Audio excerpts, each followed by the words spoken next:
चलिए फिर आज की क्लास स्टार्ट करते हैं। हम लोग देख रहे थे कि नॉर्मल सब ग्रुप, तो नॉर्मल सब ग्रुप किस किस टाइप से फाइंड कर सकते हैं। तो हमको मालूम है कि जो आइडेंटिटी एलिमेंट है, तो जो आइडेंटिटी से ये एक क्या होता है, नॉर्मल सब ग्रुप होता है। उसके बाद जो ग्रुप होता है वो नॉर्मल सब ग्रुप होता है।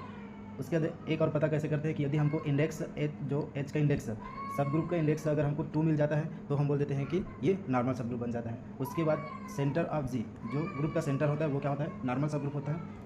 ये सेकंड, थर्ड, फोर्थ। और एक हम देखते हैं कि जो सेंटर ऑफ ग्रुप का सब ग्रुप होता है, सेंटर ऑफ ग्रुप का जो सब ग्रुप होता है एच, यदि सेंटर ऑफ जी ग्रुप का सेंटर ऑफ जी, यदि सेंटर ऑफ जी का सब ग्रुप है तो क्या हो जाता है, नॉर्मल हो जाता है। ये हम लोग देख चुके हैं।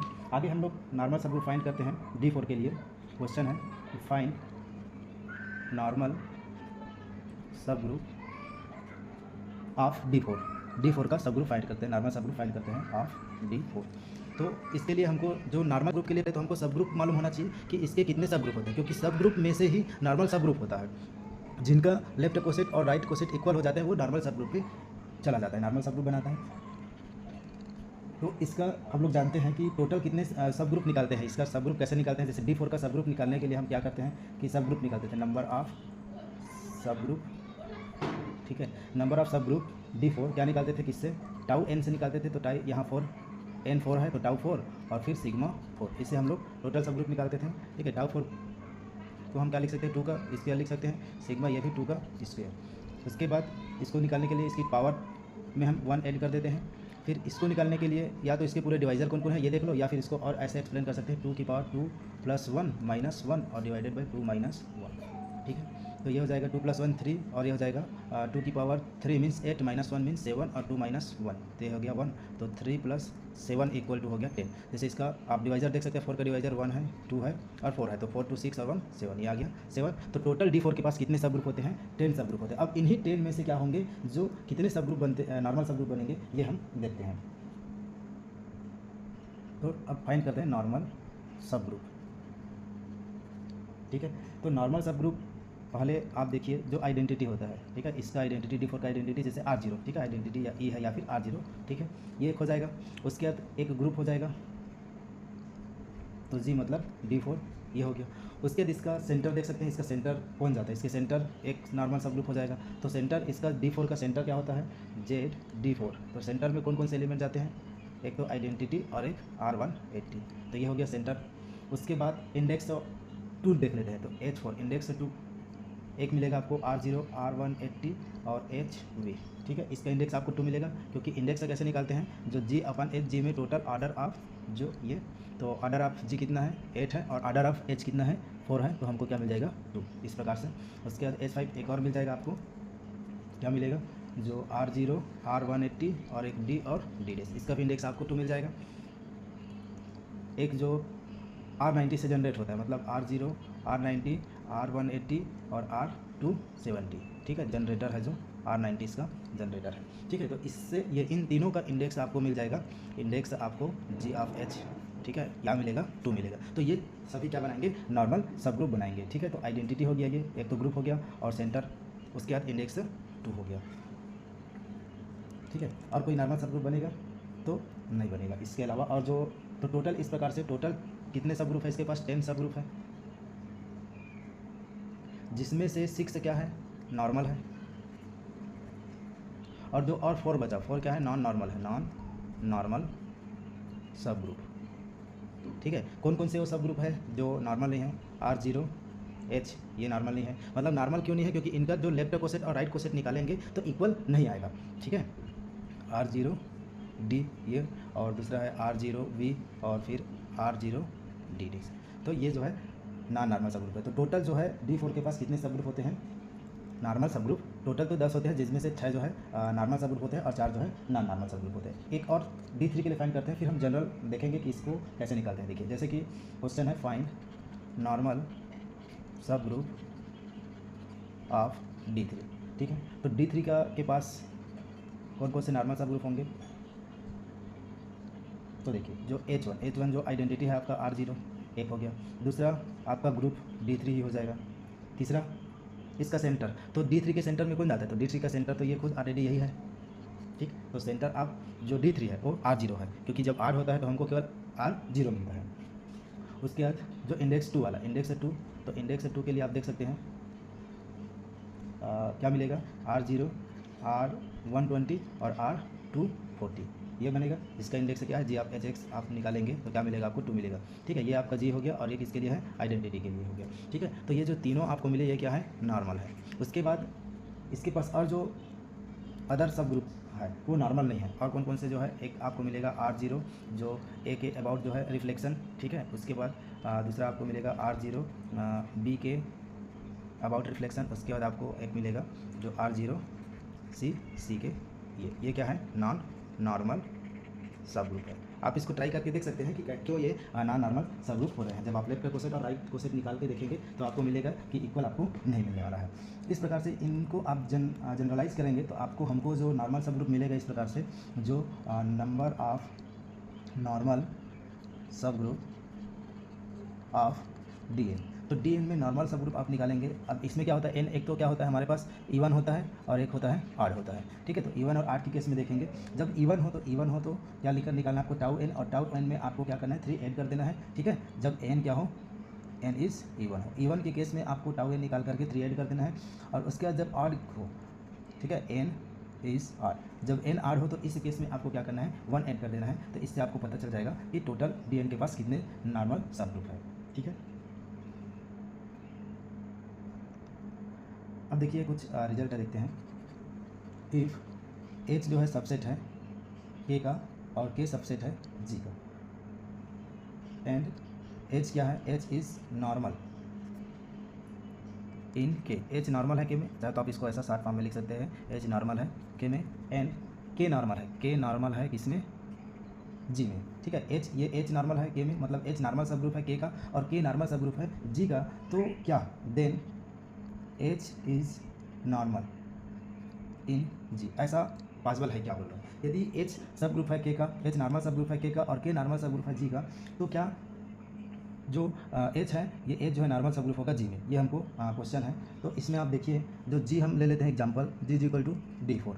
ठीक है, अब इसका जो नॉर्मल सब ग्रुप, इसका नॉर्मल सब ग्रुप अभी हम देखें तो इसका नॉर्मल सब ग्रुप मान लेते हैं K1। ठीक है, K1 एक नॉर्मल सब ग्रुप है, R0 R180 और HV।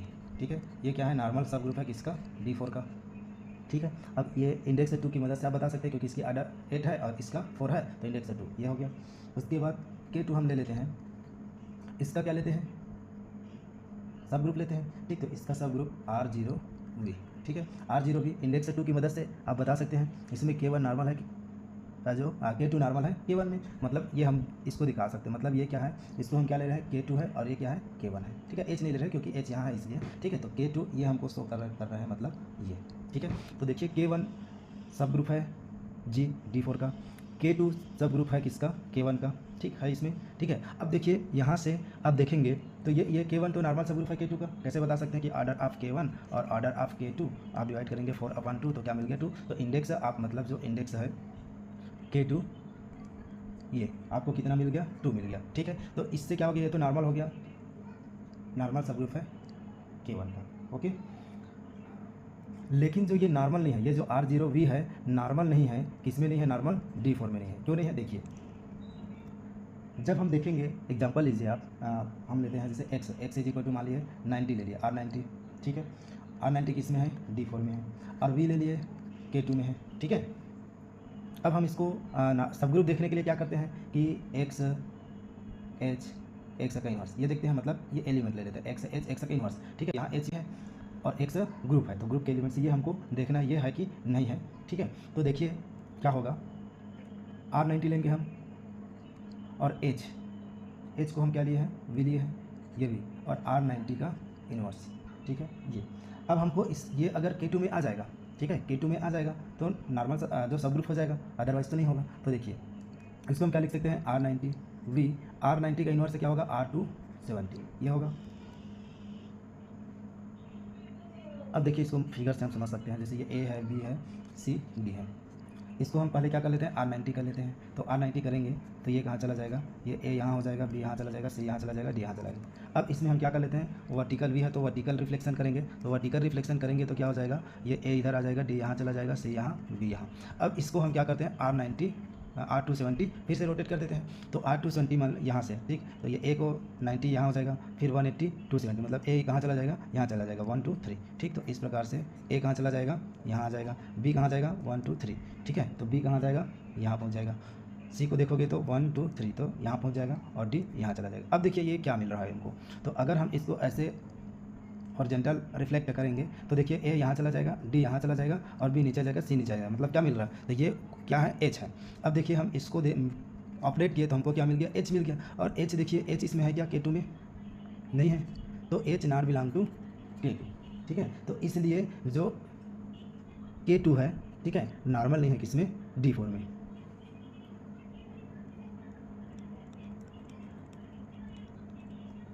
ठीक है, तो इसलिए हम बोल सकते हैं, तो K2 is not normal in D4। मतलब यदि H नॉर्मल है, H नॉर्मल सब ग्रुप है K का, और K नॉर्मल सब ग्रुप है G का, तो ज़रूरी नहीं है कि H जो है नॉर्मल हो G में। मतलब इसमें आप बोल सकते हैं नीड नॉट बी, ठीक है, नीड नॉट बी। आंसर आपका क्या रहेगा, नीड नॉट बी रहेगा, ठीक है। अगर ऐसा हो कि H सब ग्रुप है K का और K सब ग्रुप है G का, यदि ये नॉर्मल है, H नॉर्मल है, ठीक है, G में, तो K भी नॉर्मल हो जाएगा, ठीक है। ठीक है, यदि ये नॉर्मल हो जाए, ये नॉर्मल हो गया, तो K और भी क्या हो जाएगा, नॉर्मल हो जाएगा, ठीक है। यदि H सब ग्रुप है K का, K सब ग्रुप है G का, और if H is normal in G, then K is normal in G। यदि छोटा नॉर्मल हो रहा है तो ये वाला तो नॉर्मल हो जाएगा इसमें, ओके। और इस एक और केस आपको मिलेगा कि इफ़ H जो है सब ग्रुप है किसका, ZG का, सब ग्रुप G, देन क्या हो जाएगा, इस केस में H इज़ नॉर्मल सब ग्रुप इन G, ठीक है। यदि H जो है सेंटर ऑफ G का क्या हो, सब ग्रुप हो, तो इस केस में H क्या हो जाएगा, G का नॉर्मल सब ग्रुप हो जाएगा। देखिए एक इसको क्वेश्चन है कि इफ़ H इज़ नॉर्मल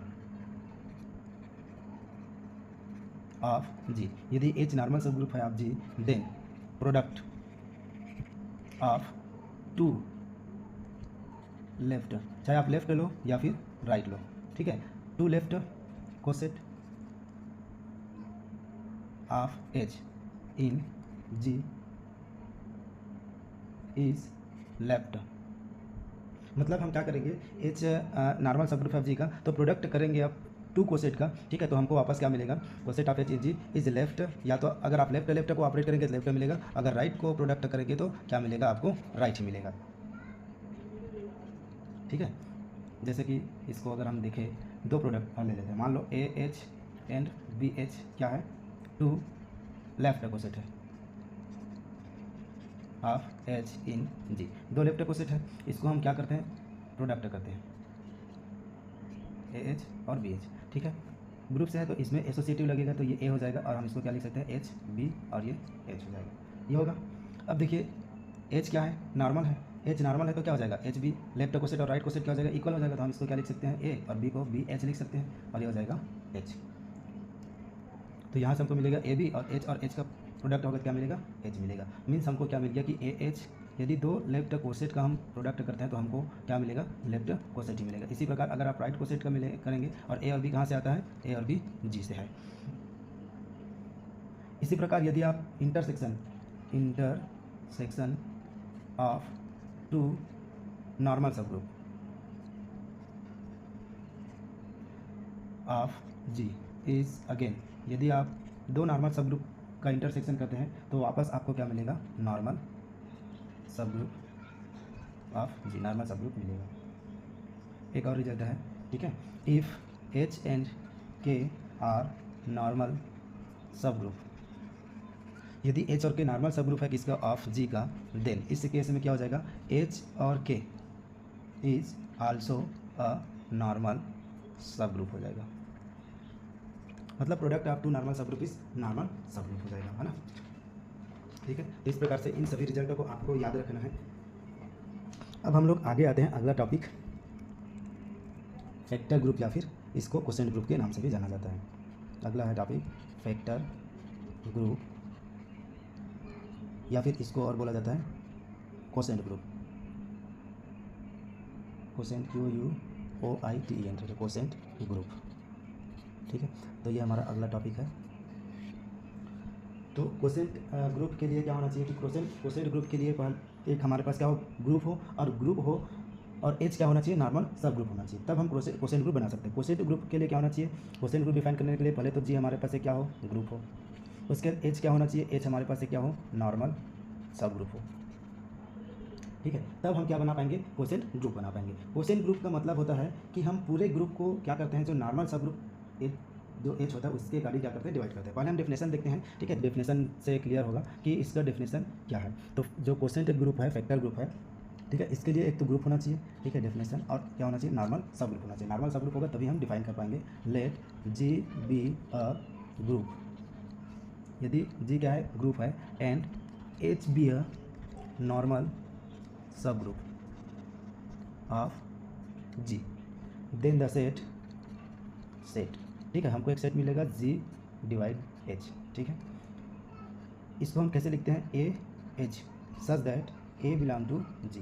क्या होता है, ये क्या है, लेफ्ट कोसेट है। मतलब जो कोसेंट होता है, कोसेंट क्या होता है कि कोसेंट ग्रुप या फैक्टर ग्रुप क्या होता है, कलेक्शन ऑफ कोसेट। कोसेट का क्या होता है, कलेक्शन होता है, चाहे आप लेफ्ट कोसेट लो या फिर क्या लो, आप राइट कोसेट लो। अगर आप ऐसा लिखते हैं राइट कोसेट तो ये हो जाएगा ए बिलोंग टू जी। मतलब ये होता है जो कोसेंट ग्रुप होता है, फैक्टर ग्रुप होता है, क्या होता है, कोसेट का क्या होता है, कलेक्शन होता है। चाहे तो आप ऐसा लिख सकते हैं, कलेक्शन ऑफ कोसेट। ठीक है, कोसेट्स का क्या होता है, ये कलेक्शन होता है।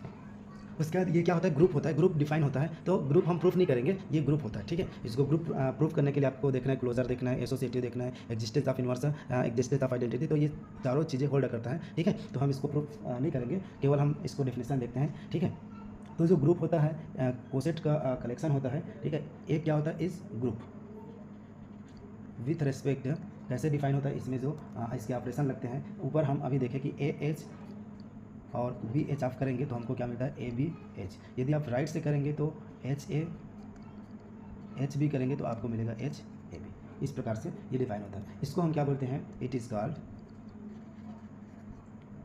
द कोसेंट ग्रुप या फिर फैक्टर ग्रुप। ठीक है, ये जो डिफाइन होता है, ये डिफिनेशन को हम क्या बोलते हैं, कोसेंट ग्रुप या फैक्टर ग्रुप बोलते हैं। ये जो डिफाइन होता है, जी अपन एच, कलेक्शन होता है किसका, कोसेंट का होता है। तो इसका कोसेंट ग्रुप का मतलब क्या होता है कि हम पूरे ग्रुप को, ये जो पूरे ग्रुप है जी है, उसको किससे डिवाइड करते हैं, नॉर्मल सब ग्रुप एच से क्या करते हैं, डिवाइड करते हैं। नॉर्मल सब ग्रुप के अकॉर्डिंग क्या करते हैं, डिवाइड करते हैं। जो ग्रुप होता है उसको नॉर्मल सब ग्रुप के अकॉर्डिंग क्या कर देते हैं, डिवाइड कर देते हैं। जो हर एक एलिमेंट होता है, ठीक है, हर एक एलिमेंट होता है जी का क्या बनाता है, कोसेट बनाता है। जी के जितने भी एलिमेंट होते हैं वो सब क्या बनाते हैं, कोसेट बनाते हैं। और जो एक तरह का क्या होता है, ग्रुप के एलिमेंट होता है। ये क्या है, ठीक है, ये जो ए एच बन रहा है, ये ए एच क्या है, इस ग्रुप के क्या है, एलिमेंट है, या एच ए इस ग्रुप के क्या है, एलिमेंट है। किसका, कोसेंट ग्रुप का। ये एक एलिमेंट की तरह क्या करेंगे, ट्रीट करेंगे। ठीक है, तो कोसेंट ग्रुप तभी बन सकता है जब एच क्या हो, नॉर्मल हो। कंपलसरी है, एच क्या होना चाहिए, नॉर्मल। कोसेंट ग्रुप हम तभी डिफाइन कर पाएंगे जब एच क्या हो, नॉर्मल हो। इसका यूज हम क्या करते हैं, ग्रुप को सिंप्लीफाई करने के लिए करते हैं कि इसका स्ट्रक्चर समझने में यूज होता है। ठीक है, कोसेंट ग्रुप जो है जो क्या करते हैं, जो सिंप्लीफाई करने के लिए, इसका स्ट्रक्चर समझने के लिए हम क्या करते हैं, यूज करते हैं। जैसे कि हम क्या करते हैं, एक कंस्ट्रक्शन करते हैं। ठीक है, ग्रुप कंस्ट्रक्शन करते हैं तो आपको क्लियर होगा। तो कोसेंट ग्रुप को आप चाहो तो आप ऐसा लिख सकते हैं, जो कोसेंट ग्रुप है, quotient group is the set of all left या फिर राइट कोसेट। ठीक है, तो क्या होता है, सेट ऑफ ऑल लेफ्ट और राइट कोसेट का होता है, मतलब कोसेट का कलेक्शन होता है। ठीक है, अब इस बात को आप ध्यान रखेंगे कि जो जी वाई एच इज नॉट सब ग्रुप ऑफ जी। तो जी बाई एच जो है जी का सब ग्रुप नहीं होता है। ओके, अब हम कंस्ट्रक्ट करते हैं, एग्जाम्पल लेते हैं। If G is equal to, हम क्या लेते हैं, इंटीजर का सेट लेते हैं, and H is equal to 4z, then construct G upon H. ठीक है, हमको क्या मिलता है, ठीक है, इसके आइसोमॉर्फिक होता है, क्या मिलता है ये देखते हैं।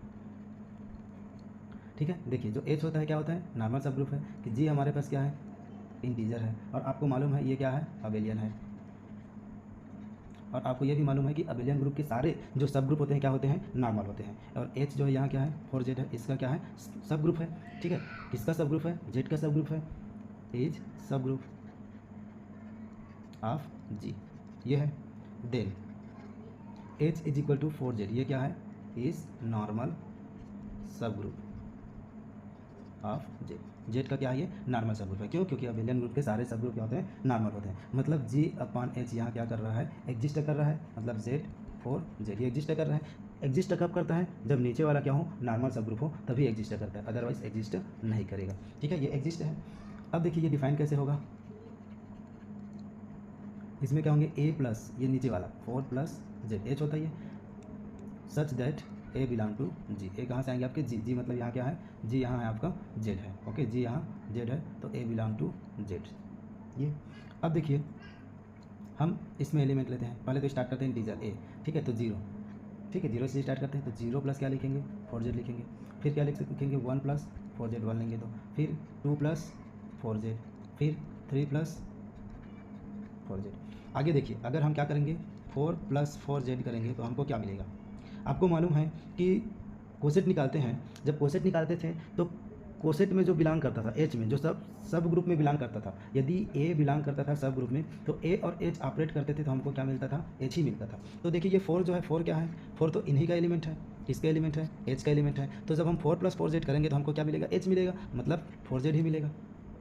ठीक है, तो जितने भी जो 4Z के एलिमेंट रहेंगे उसका आप कोसेट निकालेंगे तो हमको क्या मिलेगा, 4Z ही मिलेगा। तो 4Z यहाँ हम लिख चुके हैं रेडी, 0 प्लस 4Z क्या मिलेगा, 4Z होगा। मतलब ये क्या है, ग्रुप का आइडेंटिटी एलिमेंट है, ये क्या है, आइडेंटिटी एलिमेंट है। ठीक है, ग्रुप का। तो हमको 4Z करेंगे, फिर 5Z करेंगे तो ये वाला मिल जाएगा, 6Z करेंगे तो ये मिलेगा, मतलब ये, हाँ ठीक है, 5 करेंगे तो ये 6, फिर 7, फिर 8 करेंगे तो फिर से इसमें आ जाएगा, फिर 9, 10, 11, इसी प्रकार रोटेट चलता रहेगा। मतलब हमको इसमें केवल कितने एलिमेंट मिलने वाले हैं, 4 एलिमेंट मिलने वाला है, इससे ज़्यादा एलिमेंट नहीं मिलेगा। ठीक है, केवल 4 एलिमेंट हमको मिलेगा इस जो है कोसेंट ग्रुप में।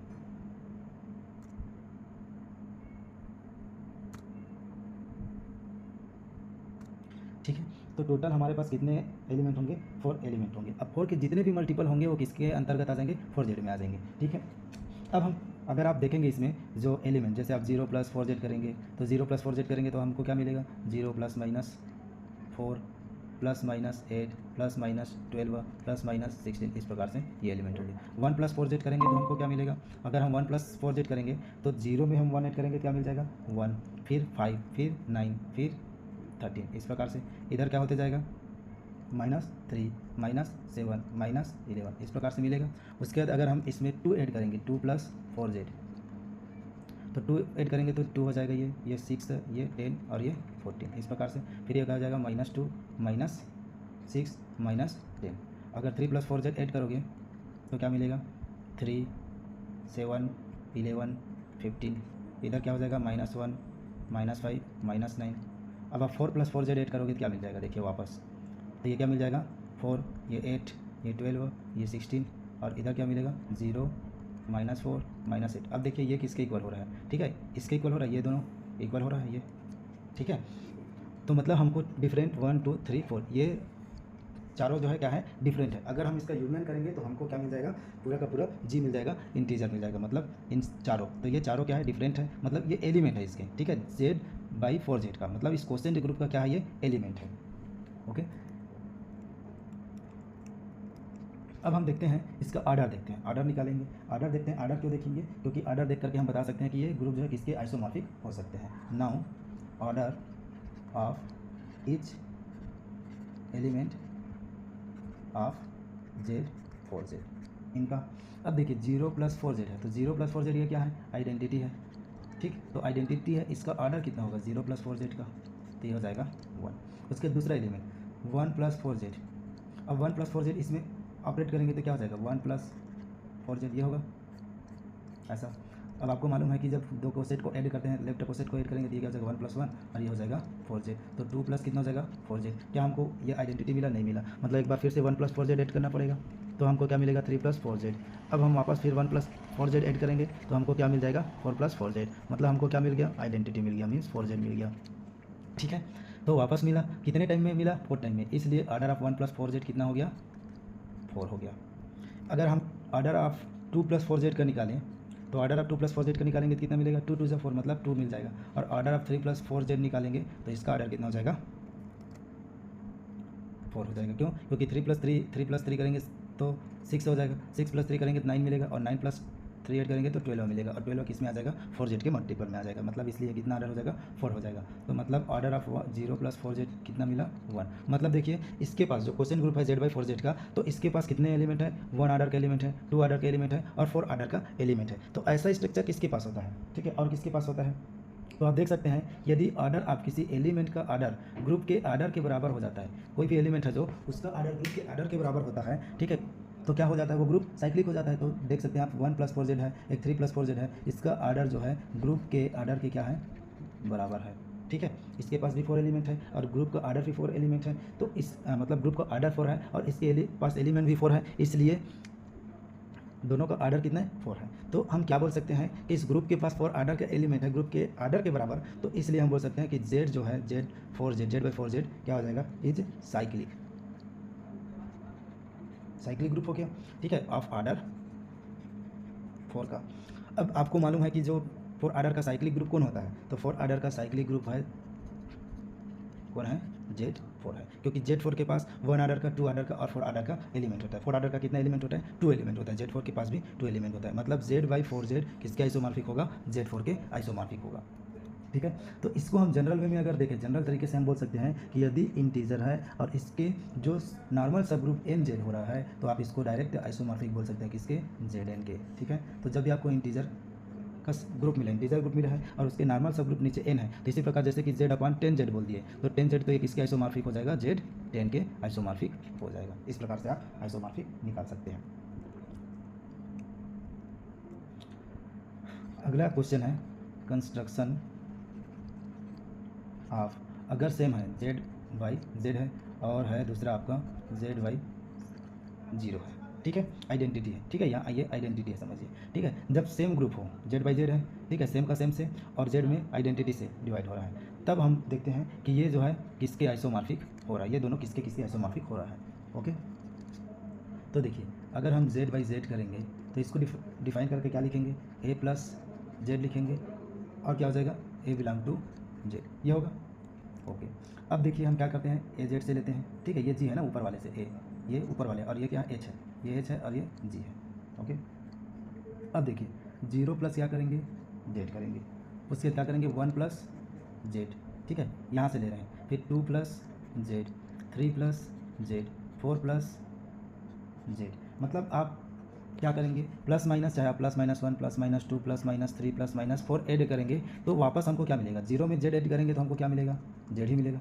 1 + z करेंगे, इंटीजर में हम 1 ऐड कर देंगे तो वापस हमको क्या मिल जाएगा, इंटीजर मिलेगा। 2 + z कर देंगे तो वापस क्या मिलेगा, z मिलेगा। मतलब हमको केवल इसमें क्या हो रहा है, एक ही एलिमेंट मिल रहा है, क्योंकि सेट में हम केवल एक ही एलिमेंट लिखते हैं, ठीक है, ये एलिमेंट है ना, ठीक है, जेड भले ही जेड में क्या है, ठीक है, इनफाइनाइट एलिमेंट होता है, लेकिन इस ग्रुप के लिए जो क्वेश्चन ग्रुप के लिए ये किसका काम कर रहा है, एलिमेंट का काम कर रहा है, ओके। तो ये एक सिंगलटन एलिमेंट है और सिंगलटन एलिमेंट है, ठीक है, ये क्या है, एक ही एलिमेंट है इस ग्रुप में, मतलब जेड इज, यहाँ आप नोट करके लिख सकते हैं, Z is the element of z/z, इसका क्या है, एक एलिमेंट है, ओके।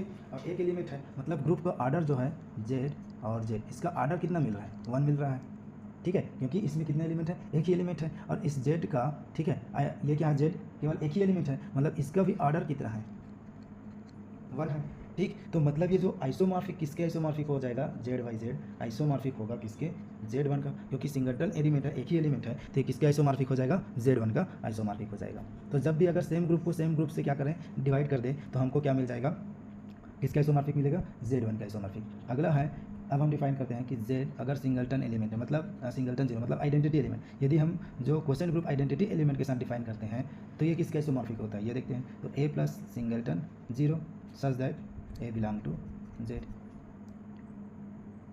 अब देखिए इसको हम क्या लिखेंगे, 0 + 0, फिर +-1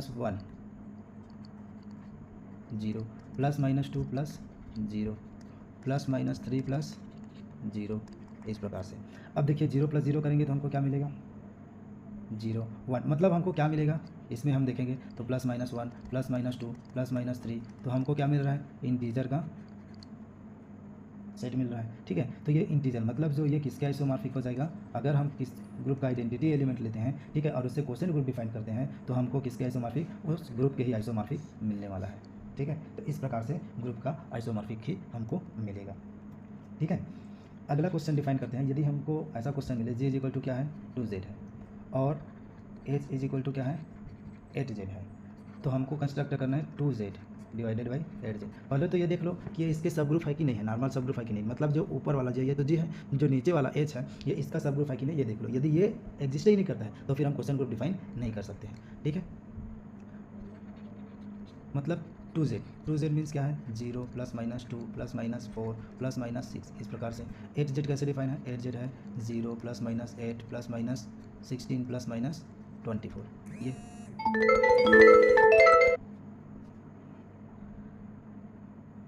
अब देखिए इसमें जो क्वेश्चन ग्रुप डिफाइन होगा 2z/1 जो 8z है ये, ठीक है। ये कैसे डिफाइन हो रहा है 2z 8z कैसे डिफाइन हो रहा है कि a + 8z, okay, a + 8z a belong to 2z, a + 8z ऐसा डिफाइन है, ठीक है। a + 8z a belong to 2z ये डिफाइन हो रहा है। तो देखिए इसको हम कैसे लिखेंगे 0 + 8z, फिर 2 + 8z, फिर 4 + 8z और फिर 6 + 8z ये।